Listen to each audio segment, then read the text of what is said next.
Hi there, I'm Rod Bergeron, and welcome back to another quick and easy watercolor painting.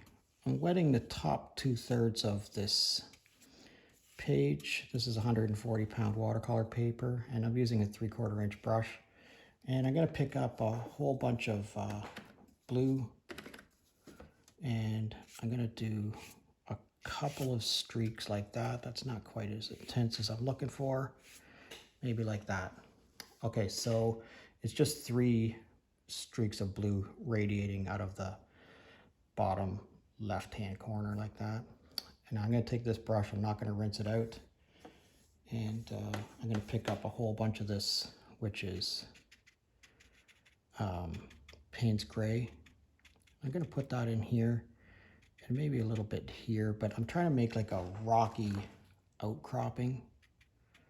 Okay, and drop a little bit more in here, and I think I'm just going to make this sort of come down on an angle, left to right. So I'm just pulling my brush down like that. Now I'm going to take my brush, and this is a #1 watercolor brush, but I really don't use it as a brush. I use this end that I've sharpened here. This is I've just used a utility knife to sharpen that. And what I'm doing here is I just want to build some trees. And the way I'm doing that is I'm just dragging this through the Payne's gray, and I'm going part of the way up, and then I'm stopping and I'm going back to the Payne's gray and dragging some more up. Okay, I'm going to put a little bit taller tree over here on the left. But you can put as many trees in here as you want, and you can put them in however it is that you want. Now that's not quite the effect that I'm looking for, so I'm going to take this and I'm going to go into some more of this Payne's gray, and I'm going to go up a little bit further like that with it. That's not quite working for me either, so I am going to scribe some lines in here to create, sort of some rocks like that. All right, that wasn't working for me, so I'm going to take this, which is this is a #4, sorry, it's a 1/4 inch flat watercolor brush, and I'm going to use this to create some of my trees with. And all I'm doing is I just touched it into the water, and I'm just touching it along that line that we already have in there.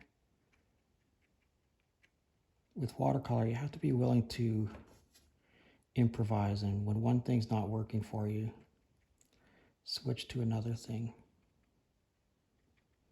That's sort of working for me pretty good there now. I'm going to pick this up a little bit more intensely, and I'm just turning the brush left to right, get some of that spindly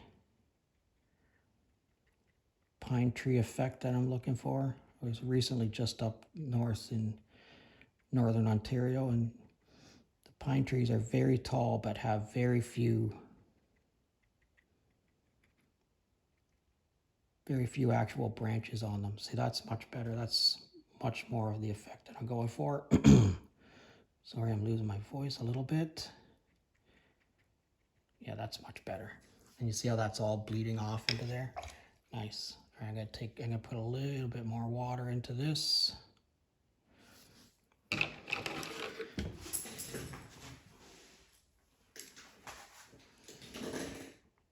I just want this to be a little bit pointier, maybe. That's much better. All right, that's turned out pretty good.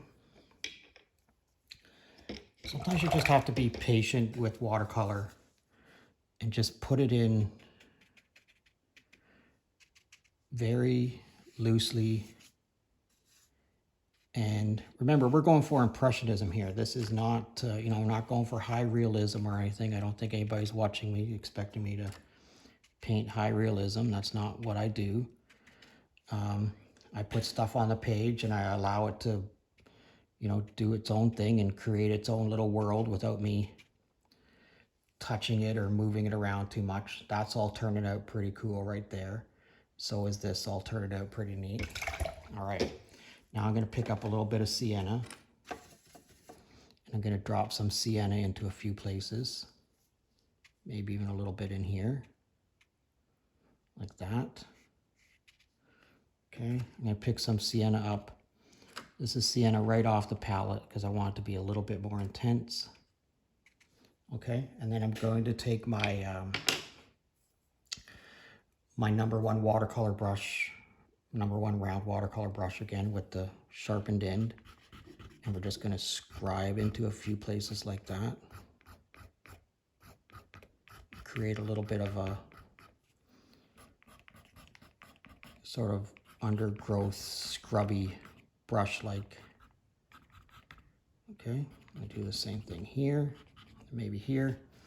Okay, so I also need a little punch of green in here, so we're going to get some green right off the palette here. Put some green in, and you should be thinking about just allowing this to bleed to wherever it is it's going to go to. Don't try to influence it too much. And this we're going to create, this is going to be sort of like our pond, marshland sort of effect, and that's going to be Payne's gray. All right, so you don't want this very intense. You want it sort of, a light grayish sort of wash. And I'm going to drag this from one side to the other in one swoop. Okay, it's Impressionism, so we're trying to do, connect the two sides and allow the color to flow from one side to the other. I mean, look at that stuff right there. You couldn't create that if you wanted to. So you see how all those colors are mixing? That's exactly what I'm going for in Impressionism. All right, I'm not going to screw around with this too much more. I'm going to take some salt though, and I'm going to put a little bit of salt on the left, a little bit of salt up here, maybe a little bit of salt here too. And that's it. I'm not going to do any more than that to it. Now we're just going to let this sit and see what happens to it.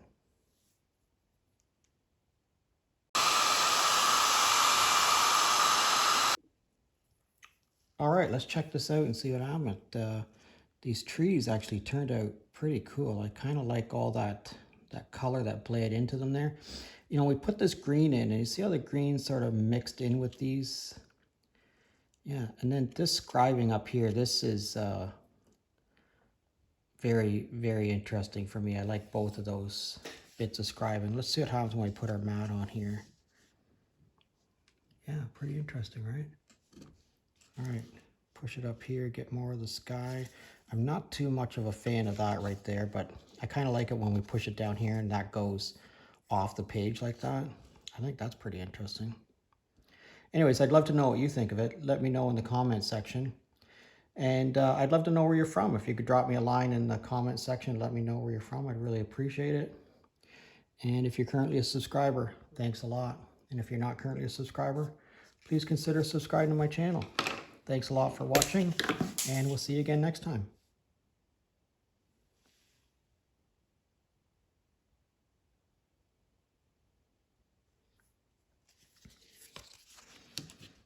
I'd love to know where you're from. If you could drop me a line in the comment section, let me know where you're from. I'd really appreciate it. And if you're currently a subscriber, thanks a lot. If you're not currently a subscriber, please consider subscribing to my channel. Thanks a lot for watching, and we'll see you again next time.